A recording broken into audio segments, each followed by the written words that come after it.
Hello, Sapph-Litties. Happy Sunday. Welcome to our interview with Helen Elaine Lee, the author of Pomegranate. So I'm going to give a little introduction, say hi in the chat, and then we'll get into the interview. Thank you so much for being here, Helen. Oh, my pleasure. Thanks for having me. Yeah. So Helen Elaine Lee grew up in Detroit, Michigan, and she is a graduate of Harvard College and Harvard Law School. Her first novel, The Serpent's Gift, was published in 1994 by Atheneum, and her second novel, Watermarked, was published in 1999 by Scribner. Her novel, Pomegranate, was published by Atria in 2023. It was May's Sapph-Lit book pick and it was longlisted for the Andrew Carnegie Medal for Excellence in Fiction. Helen was also on the board of PEN New England for 10 years, and she served on its Freedom to Write committee and volunteered with its prison creative writing program, which she helped establish. And she's currently a professor of comparative media studies and writing at MIT. Again, thank you for being here. Yeah. Happy to be here. So, congratulations on the success of Pomegranate. What was the publishing process for Pomegranate like for you? Because your last novel was, like I said, published in 1999. Like, Yeah. made you pick the pen back up? What was the impetus? Just walk us through it all. Okay.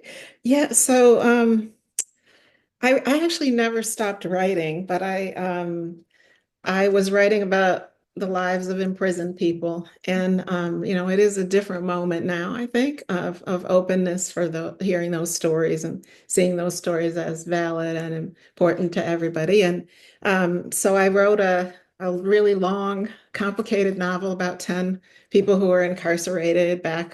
God, I worked on it for years, but I guess I probably finished it 15 years ago or something. And so I couldn't get that book into the world and focused on writing stories. So I did publish stories and some essays in the intervening years, but also was raising my son as a single mom by choice and taking care of my mother at the end of her life. And so there and teaching full time at MIT. So there were a lot of things to balance. And I guess what with the heartbreaking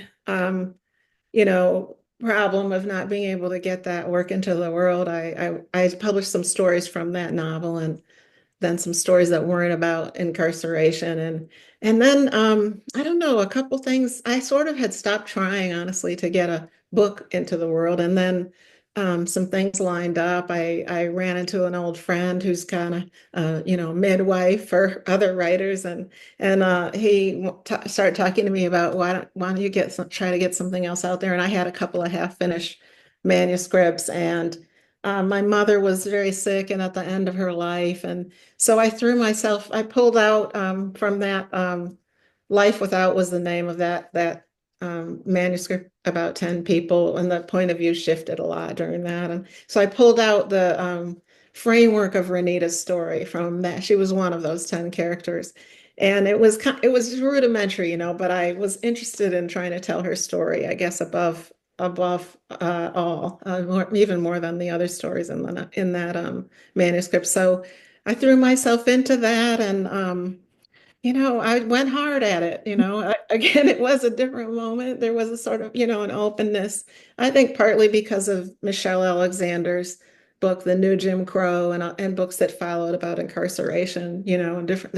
We were now having a kind of public conversation about the issue. So so it happened wonderfully, actually. I got connected to an agent who represented a friend of mine, and then she sold it to Atria, which is an imprint of Simon and Schuster, and there was a editor there who bought the book, and then she left Atria. I ended up finishing it with somebody else, but um, we went at it together, I guess. What she's one of those last few editors who really get in there with you and develop and challenge you about the choices you've made and ask you to develop the book. So originally it was just the present tense story of Renita getting out and her voice. And as you know, it ended up being intercut with that present tense first person story is intercut with a third person omniscient narrator who tells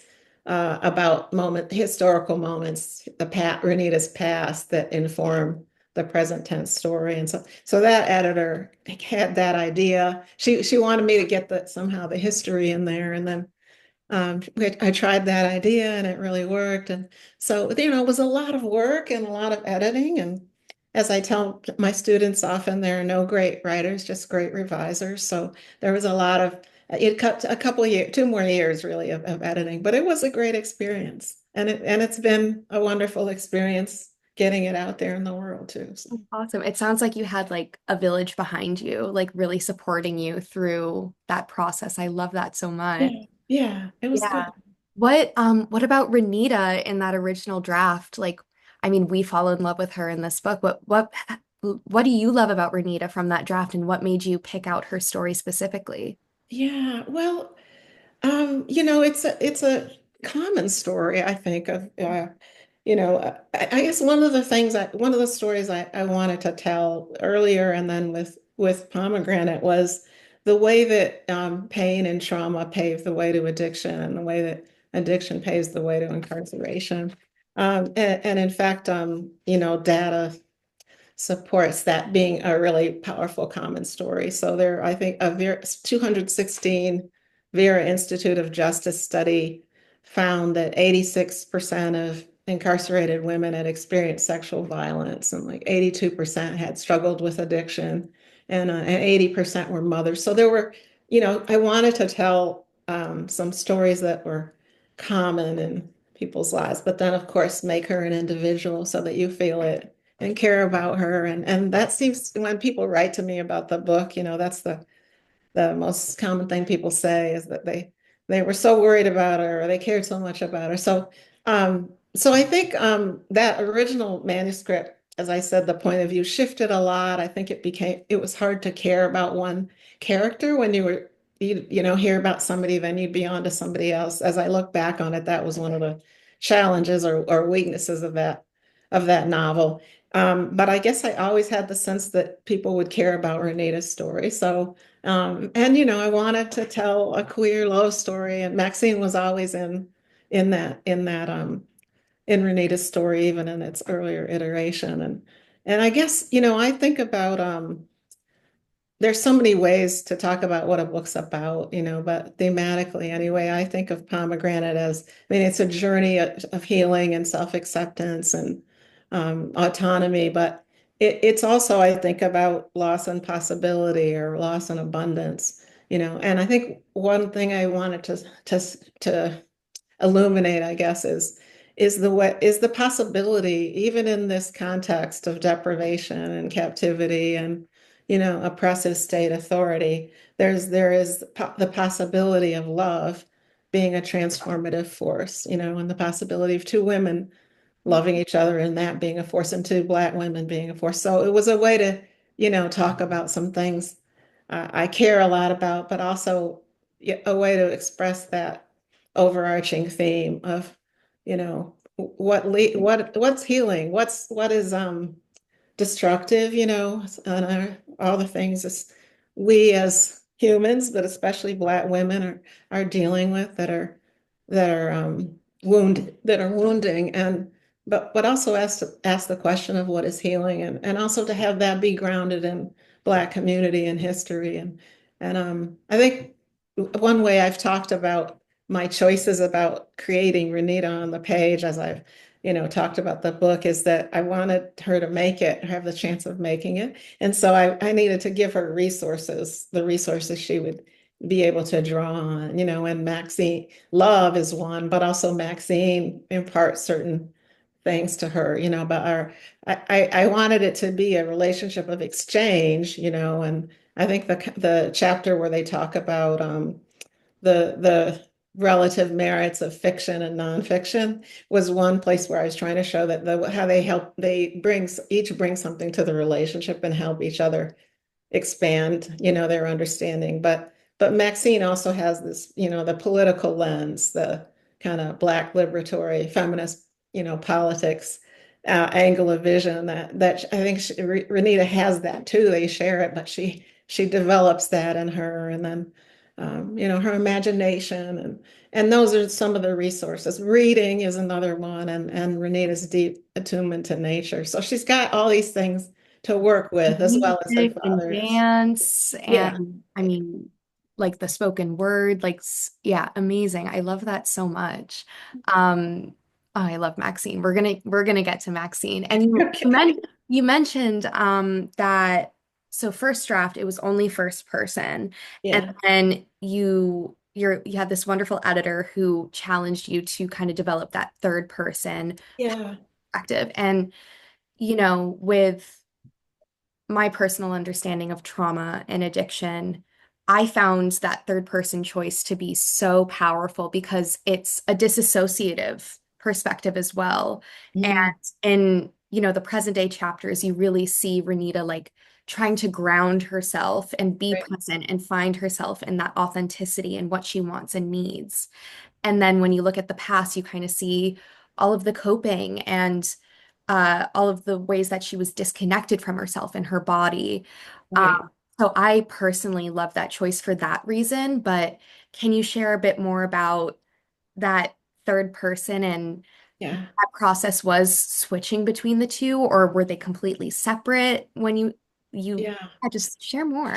Yeah, well, I guess the first challenge the editor offered me or demanded perhaps was what's the history that it's underneath the story. And so then I went back and invented some of that or developed, what I had going already. And then I realized though that she couldn't really um, accurately tell the story of because she was just coming to terms with it and recognizing it, and trying to raise her voice with Drew Turner about it. So it didn't work for her to be, she wouldn't have understood it and synthesized it and integrated enough to tell that aspect of the story. So actually, I think the third person narrator's voice in Pomegranate is kind of my natural narrative voice, and my first two books are sort of in that voice, and the one I'm writing now is, although it has some first person aspects. Um, so I was really comfortable thinking about, using that voice and thinking about what parts of the story, what has shaped her really became the question, right? What moments in childhood and in Oak Hill's prison and all have make her this person she is, and how does the recovery and the coming to terms with those moments, foster this healing that want to happen, as the book develops. Um, with a first person narrator, you're limited to in lots of ways to the understanding and veracity and I don't know, maturity and consciousness and language and all that, of the narrator, and we needed to get beyond what Renata understood and would be able to say. In the third person, it made the frame bigger. It gave us like both pieces of the puzzle. So it ended up, I wouldn't have really thought initially of telling a story in that way, but it just worked, it gave the whole picture. And then the third person narrator could have a wider view. Not only could that narrator tell us as in those flashback moments what it was Renita was dealing with, that she was pressing down and burying in her experience, but could give a wider view. And although it's always from her point of view through her, like in the scenes at the prison, you can this narrator sometimes backs up and pans from cell to cell and gives you a sense of what not just Renita's doing and feeling and grappling with, but what everybody in that world is. So you get the world in a bigger, deeper way, and you also get to go into her head and heart. So I love that. yeah, And this book deals with such incredibly difficult topics, but it is ultimately a novel about hope and resilience and healing. And as a writer, how do you strike the balance between honoring, that heaviness of Renita's experiences? There's the dehumanization of yeah. incarceration, and specifically as a Black woman confronting her past traumas and like the intersectionality of her identities. How do you balance that, but still keep that hope at the center of it all. And like as a reader, I was cheering her on the whole time. And you said you had that reaction before. It's like, I want this so bad for her. Yeah. So what was striking that balance like for you? Yeah. Oh, I don't know. That's a really good question. I mean, I think I was just intuitively Mm. aware of the need to, the need to do that. I'm not sure like I consciously was like, okay, where maybe I don't know, like there has to be some light in there, right? And in fact I went to a play that was about trauma and there was no light at all, and it really hit me how hard it was to be. It was powerful, but it was just devastating. And I knew that I knew there were moments like I think the one is the hard, well, there's what the pastor, I guess for people who haven't read it, I don't want to give everything away, but there's a child trauma element, but there was that scene of the strip search after the visit, and that's every time I read it aloud or even just read it on the page, it's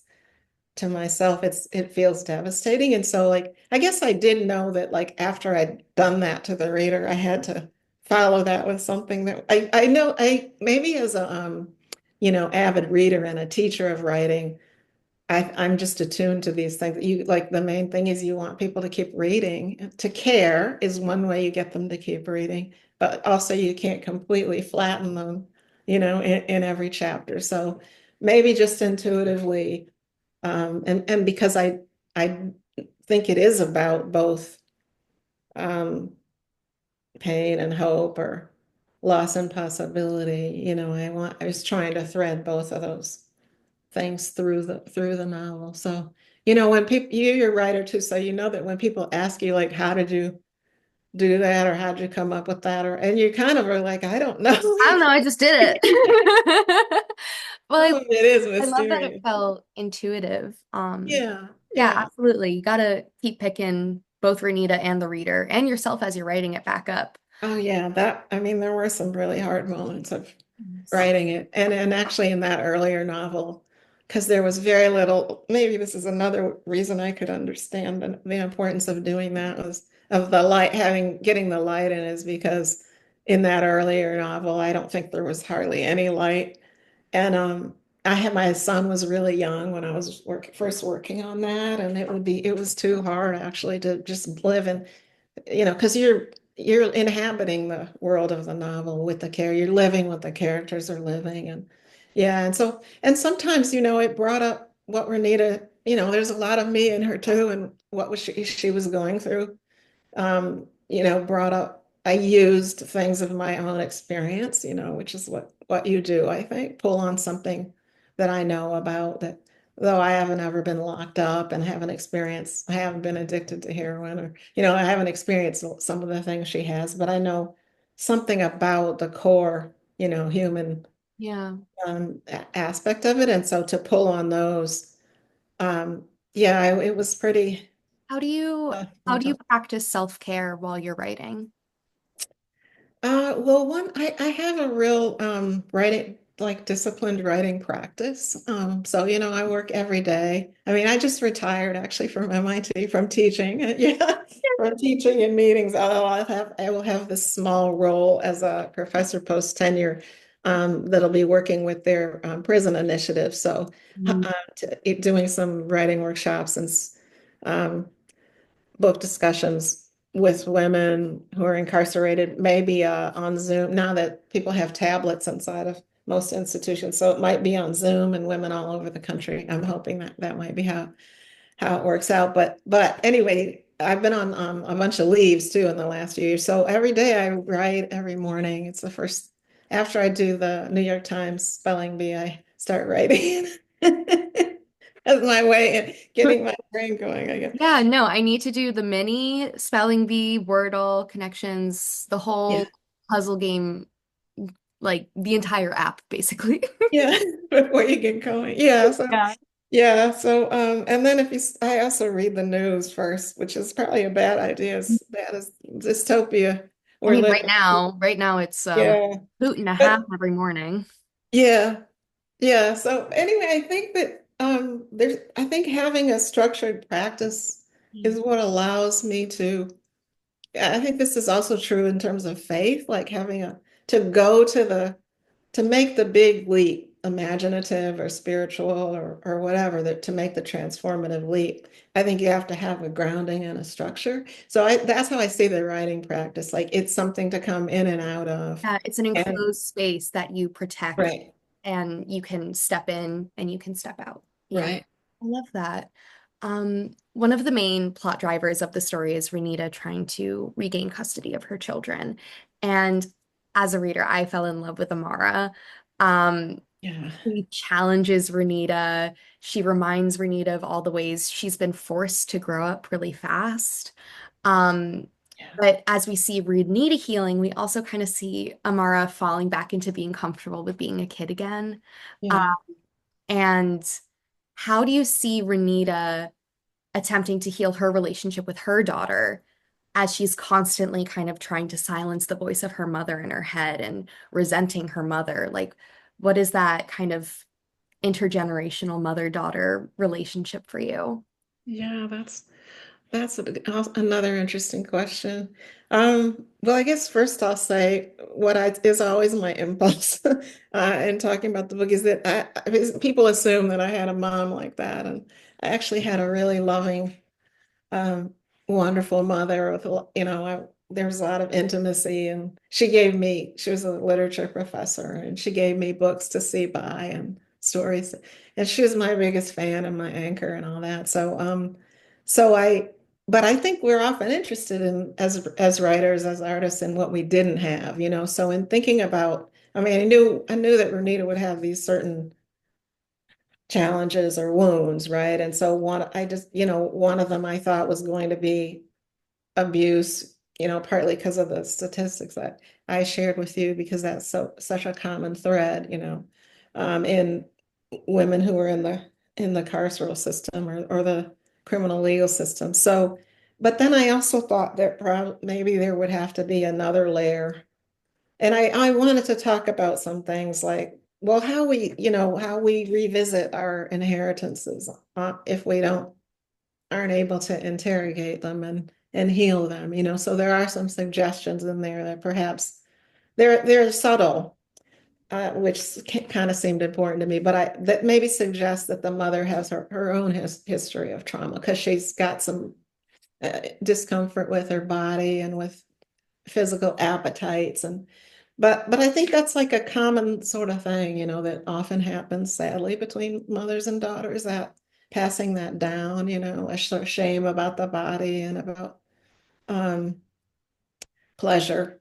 So so I, tried to find ways to show the impact that would have had on her.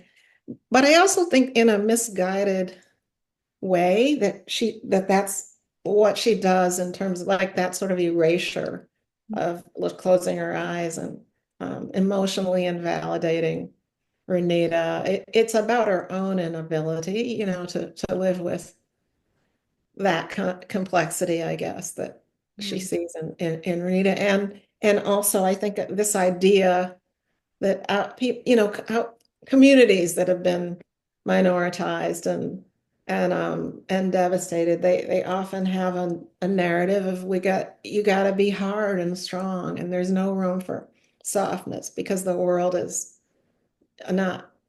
As Audre Lorde said, you were never meant to survive, right? So I think there's a thing that often happens with mothers and daughters and fathers and sons too, of like trying to shore them up and harden them and toughen them, and then it ends up doing the opposite often, wounding or kind of breaking them. So I guess those were the kinds of things I was after in showing like what's the family wound, for her. And then it's also always complicated in a matter of dynamic, so to try to provide a counterweight to the mother's failure to see Renata or reject her yeah. is the father.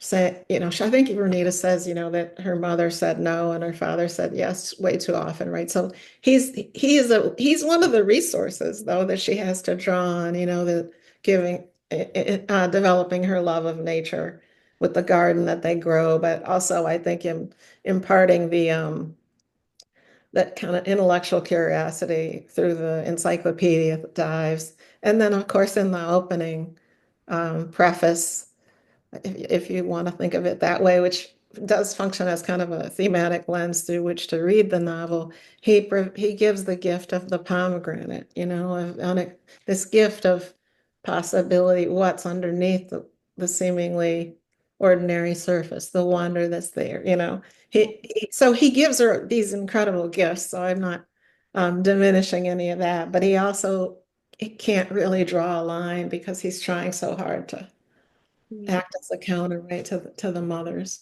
100%. Yeah. So I was just after like I guess maybe one of the things I'm always after is how do I tell the stories of my people, of Black people, of women, of queer people with complexity and humanity, and so that I guess in terms of the mother-daughter thing, that's what I was trying to do and not to demonize the mother, although it is Yeah. cruel and it's Well, terrible. part What? of the mother wound is having empathy for your mother Yeah, and but not allowing your empathy to invalidate the hurt that happened to you. And right. But it's I think that's where she kind of gets with Drew Turner's help. oh my, let's talk about Drew Turner. So much of Renita's healing is because of his commitment to her. Yeah, And he wants her to get better, and he's holding her accountable in the therapy process, and he's giving her space to confront the things that she's been burying for so long. And I mean, him coming out to her as a gay man let Renita have so much less shame, and it was such a sweet moment to read. yeah, And him being the first one she tells about her childhood sexual abuse, just I mean, reading that chapter made me weep. It was so beautifully done. And I was also at the same time, I was like shocked he was a part of the system. I was like, yeah, he has this amazing person, and you don't hear about that a lot in the rehabilitation process, like coming out of prison. But it also just shows, it really just takes one good person to yeah. help so much. So, what did you want to get across in these therapy chapters? Yeah, the possibility, there's a lot of cultural resistance in my family too, that, to um doing psychotherapy and that we have to get past. And so again, the wounds, what's sustaining, what possibility, how like he plays that role, the possibility of reading one's life for meaning, and coming to terms with it. And this when there's trust and Yeah. a sense of safety, and that's in the coming out, I think to her, she can trust him in a whole Yeah. new way. But she's coming to trust that at first she's like trying to play him, right? And avoid things. Yeah. And that seemed real to me too, and I think often we do sort of outthink our therapists if we don't want to really go to the hard place, but it's also mandated as part of family reunification, which I learned from talking to some social workers who'd in the Boston area who'd worked in that area, in that, part of the Department of Children and Families. So she can't get away if she wants the chance to get the kids, but also to heal. And then little by little, she lets him in, I think. And so yeah, I wanted that to be an important part of the healing trajectory. And I wanted also for him to be able to put a little bit of himself on the line, which I know is a struggle for psychotherapists. How much are you supposed to just be this show nothing personal? Or so he struggles with that. And another, I ran that the way he comes out to her by some psychotherapists. Like, what is the way he would do it without completely, declaring. Yeah, I mean, I've been in therapy for over a decade. But my specific therapist I'm with now, I've been with for about 6 years. And I found out like just a few years ago that she was also bisexual. And I was like, it, girl, we could have been kikiing so much earlier. Like, what? Yeah. But it was such an affirming moment because I was like, oh my God, it just helped so much. It was like, oh, you just get it. Like you and me. Yeah, yeah, you know me, you see. Yeah. And she doesn't have to worry about like that you know, I don't know, ruining her Yeah. chance to get the kids because there's really been no part of her life where that's been affirmed, you know, to be Yeah. gay or She's under it's scrutiny been so affirmed. much and she Yeah, doesn't want to risk anything. right, right. Yeah, let's talk about the romance between Renita and Maxine. Yeah. Um, when you were crafting Maxine's character, you mentioned that there's this kind of exchange. What do you think Maxine needed to be for Renita and vice versa? Yeah. Well, I guess I think that I mean that they're bonded by a lot of things. You know, they've experienced the world, moved through the world the same or similar ways, I guess. You know, they both have history of gendered physical violence and also struggles with addiction, although you don't find out really what she's in for. And then they have that feminist Black liberatory vision that I was mentioning earlier. So I wanted her to be able to bring that. I think in the first iteration, when they were part of that other longer novel and there wasn't as much room to develop them, I think it was more too one way. Like Maxine was getting, I mean, Renita was getting everything from Maxine and who has that conjuring ability. And she's got these incredible gifts, but I wanted for the relationship to be transformative because because Renita would have the chance to be like really seen for who she is and accepted for who she is, and she'd has also have the freedom of choice, which she hasn't had in her other relationships really, and she'd have the freedom to choose, even something as little as whether to play Scrabble or not, whether to love, whether to say yes, So Maxine sort of opens a door, but Renita has to come through. But I didn't want it to be like in one direction. So yeah, I came up with um, I guess I knew that Renita loved novels because I love novels, and I was pulling on that, giving her that as the ultimate really like revolutionary act and asking imagine the world differently, and the kind of communion that you get from reading fiction, I think, that sense that you're not alone. So I wanted Maxine to be kind of a little bit closed to that and not understand that, and for Anita to be able to give her that. And then that does start to happen. But I wanted there to be this shared generosity, that their relationship is not really about dominion or oblivion, like both the relationships with Jasper and DQ are sort of about checking out about, and they both have played a big role in Renita's addiction. So not about escape or an oblivion, and not about domination, but compassion and generosity and tenderness, but and then the power of imagination, the kites how they leave each Yeah. other, which is the term for, somebody asked me, was that like a literal kite, but that's like the term for the notes people Yeah. leaving each other in prison, and then the making of the free things list, and so they have this wonderful, I guess, imagination is one of those resources Yeah. that leads to healing. And I try to show, like in the scene where they're doing each other's hair, she's doing Maxine's life. That was supposed to also show exchange, you Yeah. know, And I generosity. think that kind of imagination and openness is so rooted in queerness. And, as a queer person reading this book, I think a part of the reason why Maxine's love is so transformational for Renita is because it is queer love. Yeah, And it does challenge Renita's ideas of what love is at its core. And it allows her to exist outside of that heteronormative script that's fed to us at birth and that you right, perform and that she really strongly performed like in her previous relationships. right. Um, can you talk a bit about how Renita, I mean, this is my reading of it, and I'd love your, of course, your take. Like, Yeah, Renita is in part, I think, saved by her queerness. She's inspired by it. She's challenged by it. And, that final scene of the book where she goes to the queer open mic night yeah. and sees like such diversity and community. Um, yeah, I would love for you to speak on Renita's relationship with her own queerness. Yeah.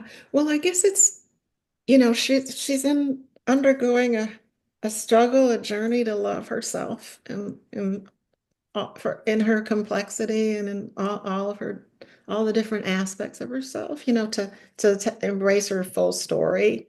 And which is she comes to see the pomegranate as a kind of, you know, embodiment of that. Like you have to accept and all that you are, the wounds, the things you're proud of, the things you didn't do, the things that were done for you, the love you were given, all of it. You can't excise part of who you are from your story and be well, I guess.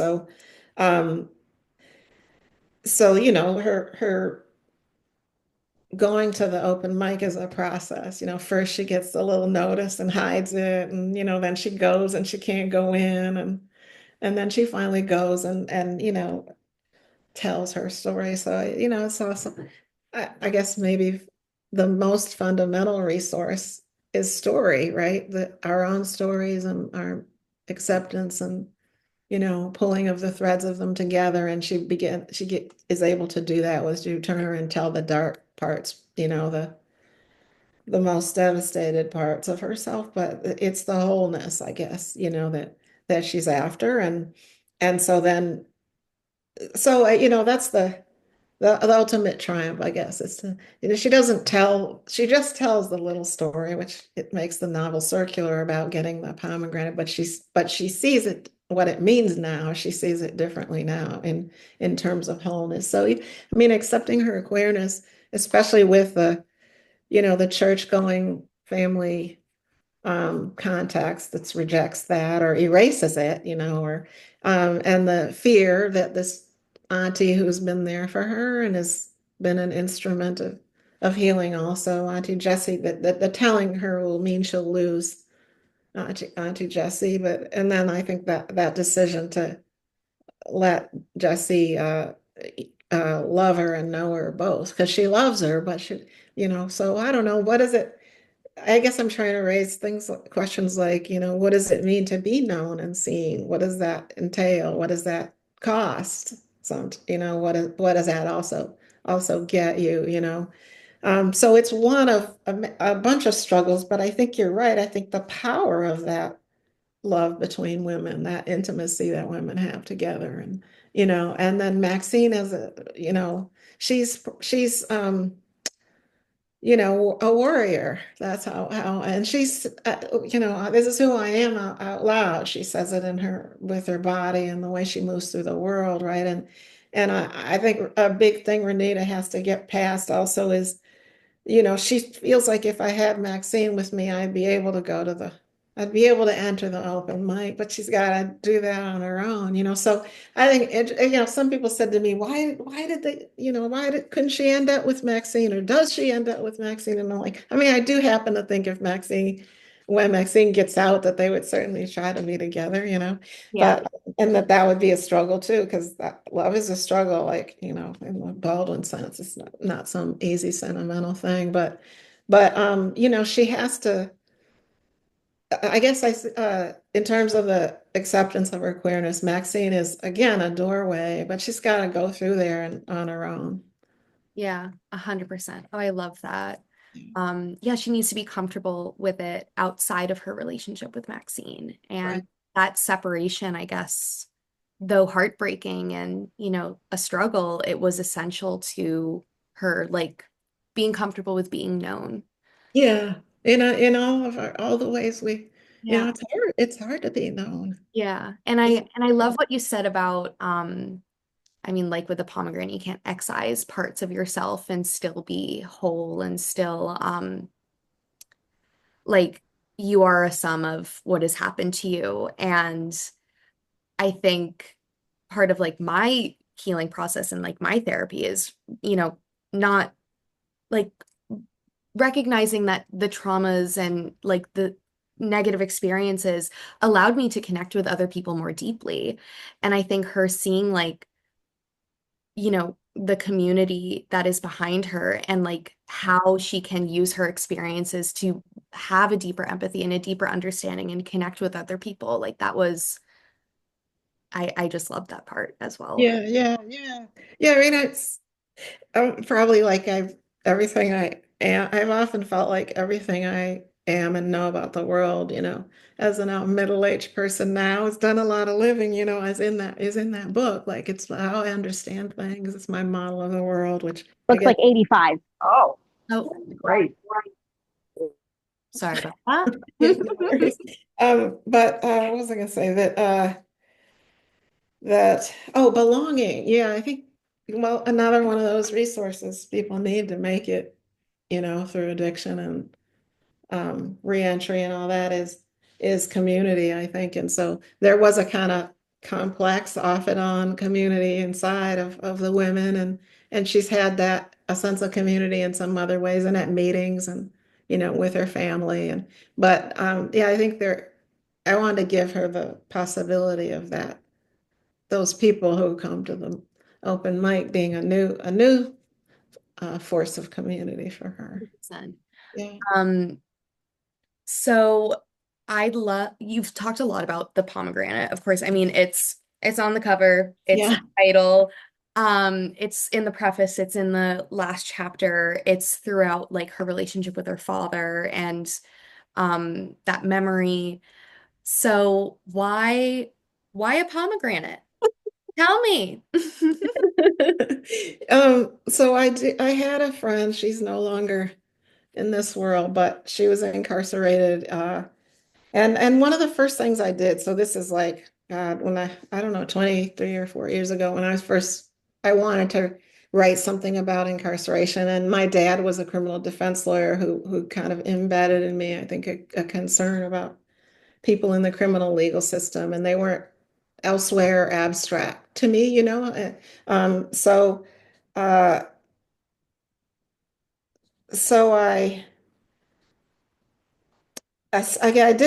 came up with a survey before I started volunteering, which is how I sort of earned the story and did that for many years. I got a survey inside a couple of places, and this friend of mine filled it out, and I was trying to get at like um, how would you communicate the emotional experience of incarceration, the psychological and emotional experience. And she wrote back and said, I think of a pomegranate as representing the rare and precious act of choosing when you're locked up.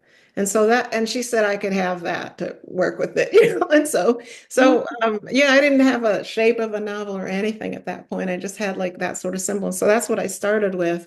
But it changed a lot, as I wrote, it gathered meaning. And then the opening, as I said, it represents that sort of gift from the unexpected source at an unexpected moment that Mm. is wondrous on and full of possibility and beauty on the inside, Um, so that there's like struggle and wonder, in that opening, loss and possibility.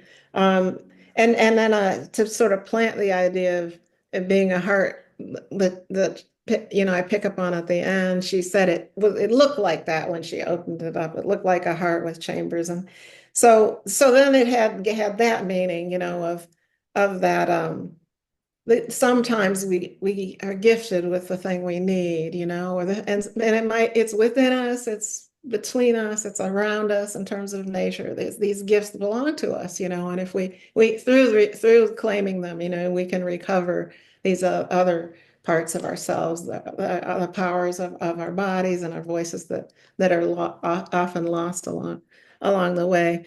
And then it became other things, I guess. So then it has all this cultural significance that I named some of those things. And then at the end, when she returns to that idea that she first had, that it looked like a heart of the understanding that it represents, you could think about that as uh, a way to think of your experience I and love encompassing and so accepting much. your.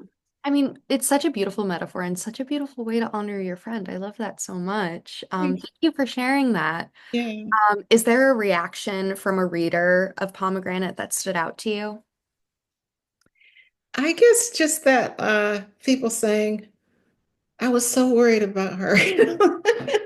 I wanted her to, because maybe the thing that matters to me most as a writer that is that the people are real, it's not some abstract notion. It's a novel, the kind of novel I want to write isn't about cleverness really, or it's I think the stories that endure, that really change our lives are about people and their struggles, and that if you identify with her and care about her, down and out as she is. And she's made I don't know, somebody said she was so deeply flawed, or that she was trying to be an okay person. I don't really see it that way. I feel like she's been failed by her society and her family and her church, and, in a lot of her pastor anyway. So, but, she's made some missteps, and she hasn't put her kids first, and she's trying to correct that. She's got a big struggle ahead of her. But I mean, mostly people want to turn away from people who are imprisoned because it's disturbing and painful, and they would rather not know, than um so I think that I guess knowing that I made people go on that journey with her, or I invited them on, and they went and they cared about her. But I will tell you one little experience too. I had the chance to read and read from and talk about it with 80 women who are incarcerated at the Ohio Reformatory for Women. That was about a year ago, a little over a year ago. And they've been given the book, a lot of them, and they were at various stages of reading it. And I came and I spent a couple hours and I did a reading and talked, and they said, I mean, some of them were in tears. They said, I haven't ever seen myself depicted on the page, and that I'm gonna that made, cry.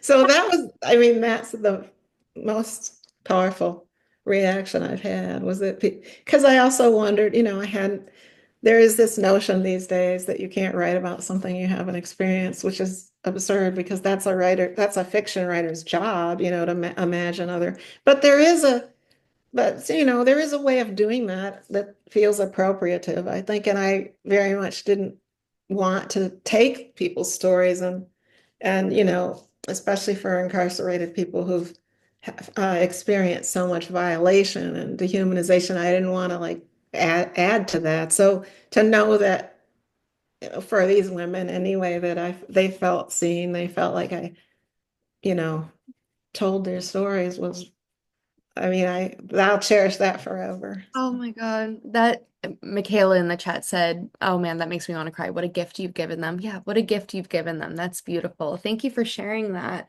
Thanks. My last question, and then we can move on to some little short fire questions. And then Okay. anyone who has questions for Helen, drop them in the chat now, and we'll ask if we have time at the end. You mentioned you're working on a new novel. Anything? What's next for you? Any little Yeah, tidbits you can share? yeah, I'm about two-thirds of the way through. It's another Black woman's journey of healing, and it's about a woman who through loss, through a deep loss, is coming to understand the cost of having evaluated herself and the world according to conventional measures of worth. So falls apart, has measured everything by her accomplishments and her achievements and bent to the will of others. And um, so she's an academic. The facts of her life are more like mine, though I haven't made the conventional choices. but I've been offered them, you know. So I know a lot about that world. And interestingly enough, Renata, is though the facts of our lives are different, sensibility wise, and there's a lot of common ground. So Yeah, I love that. Can't wait to read it whenever you're ready to share it.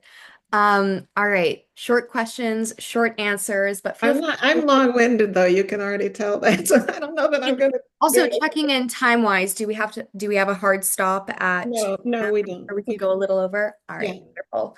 I mean, I'm long-winded too, clearly. Yeah, I'll This is probably fail at this. So. I know you said this is your least favorite question, but what are you currently reading?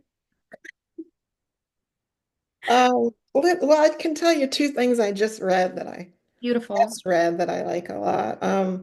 And one of them is a book by Anne Michaels called Held, which is it starts anyway with World War I soldier who has survived the war and is haunted. It's very much about loss, but it's also about what lives on and how people, like even in some literal ways, we live on and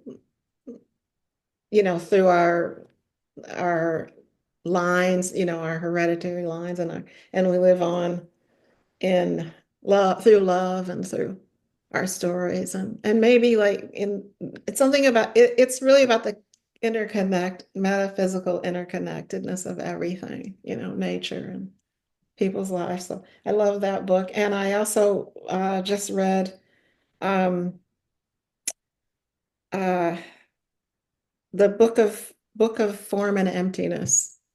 And why am I not thinking? Ruth Ozeki. Okay. Yeah. So those, I just read those and love them a lot. So What is a book that you absolutely recommend everyone to read? Like something that is like, if I'm like, oh, you haven't read Know My Name by Chanel Miller, read that right now. Like, yeah, what's that book for you? beloved. I love that book. Yeah, everyone should have to read that, I Yeah, think. that's on my shelf. I read it in college for the first time. I was a gender and sexuality studies major, and we read Beloved and Sula, and I think The Bluest Eye as well. Oh yeah. All in one class. It was a great class. Yes. I was happy. Those Um, are all extremely intense. yeah. I've taught the Bluest Eye before, and wow. Oh yeah. Yeah. It was wonderful. Anyone who hasn't read Beloved, go to Yeah, your local indie bookstore right now and get it. yeah. If you could have dinner with anyone, dead or alive, who would it be? You can also have a dinner party. You can invite a couple people if you want to have them in conversation with one another. God, James Baldwin, maybe. Yeah. Frederick Douglass, Mhm. um, Harriet Tubman. I don't know, so many people I love Love to hear that. I their love stories. that. But maybe James Baldwin would be because he would be so fun to hang out with Oh too. my God, so Not fun. only, would you just get to pick his brain, but he was Yeah. such a partier. Yeah. Yeah, no, I mean, I've seen so many of his interviews and I'm like, I could talk to you for hours. I could just listen to you for hours. Yeah. Um, Yeah. do you have a favorite class that you took at university? Um, one class I had to have some great teachers, and one class that has stayed with me was a class called Law, Politics, and Revolution in Latin America. Oh, lovely. I took that as in college, but I took a lot of literature classes. I don't know. I had one of the best teachers I had was actually in statistics. I majored in psychology and social relations, and I had to take statistics. And I had Robert Rosenthal, who was the author of that teacher expectancy effects study that Oh, changed, really I love was that. groundbreaking. And yeah, and he told me after that class that he said, you're always teaching, kind of find a student who looks really responsive and you teach to them. And he said, I was teaching that class to you. And anyway, I didn't would have I was amazed how fun and interesting and socially relevant he could make statistics. But I don't know. I also took a class on, a literature class in which I took 19th century French and English um, novels seminar. I took a lot of great. I Yeah. love being a student. I also did. However, so many of my friends are going to grad school right now. I'm at that age where everyone's like, it's time to go back to school. I need structure, and I don't think I could do it right now. I'm like, I was so happy to graduate, but I also was like, I mean, I did like a whole 95-page thesis, and I'm like, I feel like I'm still recovering from that. What was your thesis on? It it was called Coming to Conclusions, coming spelled CUMMING, how gender neutral vibrator design increases user pleasure, safety, and accessibility. And it was about the history of sex toys and how they were largely patriarchal and male dominated. And then I went into a study of three modern feminist sex toy companies and showed how they used technology to respond to that history and how our modern advertising laws gives favor to family planning. So like you can advertise Viagra and like men's pleasure stuff, but you can't advertise women's pleasure stuff. And it like talked about the hypocrisy within advertising. So it was a lot, but I worked for a sex toy company throughout college, so I was like, what else am I going to talk about? But yeah, that was me being a gender and sexuality studies major and writing 100 pages about vibrators. So thank you for asking that question. I'm sure it's not what you expected. Yeah. Anyways, back to you Yeah. and the rapid fire round. Do you have a favorite queer movie or TV show or book that you just love to watch, read, any like queer media that's a favorite of yours? God. I told you I was going to be bad at this. I can't think right That's off of something that's off all the right. top. I'm sure there are lots of things that I Yeah. could. Okay, we are going to go to the chat questions. Michaela asked, I'd love to hear you talk about Renita and Lennox's music taste. Is it aligned with your taste or your family's taste? I love Aretha. Me too, girl. Yeah, me too. Um, Well, it's probably my music, my generation, because I'm old, so I'm to my generation of taste. And I wanted that to be another bond, with them. Renita talks about being kind of old, called old school, because of the music she listens to and kind of the way she talks and what she reads. So um I guess it was I feel like I came from the greatest generation of music and probably a lot of those things, Aretha and Stevie and Earth, Wind and Fire, a lot of the Minnie Riperton and Nina Simone and some of the people I mentioned. I guess I wanted that music is so deep and powerful and political. Marvin Gaye, So I wanted that to sort of be in Renita for as a material that she would draw on and also be a bond with her dad. So since her dad would be more like my generation, or I guess I don't know. I'm not sure it was like brilliantly thought out, but just drawing on stuff in my own life probably. Amazing. Do you have a favorite Aretha song? Um, God, there's so many. Bridge over troubled water. Oh, what's the one? I'll stand like a tree. I can't think of the name of that one, but I don't. It'd be hard to pick. Yeah. Yeah, Yeah. it'd be hard to pick. I love them all. Emma asks, what record was the last one her dad had playing? I remember reading she needed to work up to seeing what it was, and she doesn't remember if she did. I don't know. Yeah. Well, I'll have to go reread. Let's find Yeah. out and we'll post it in the Discord. It's funny you like forget things too, that you like Yeah. ask me about those first two books. It's so long ago. Like I can even remember some of the people's names, you know. I can't Michaela, remember. I'll look, and if I can figure that out, I'll amazing. yeah. We'll follow up on that, Emma. Michaela asks, Nina said you went to Harvard Law.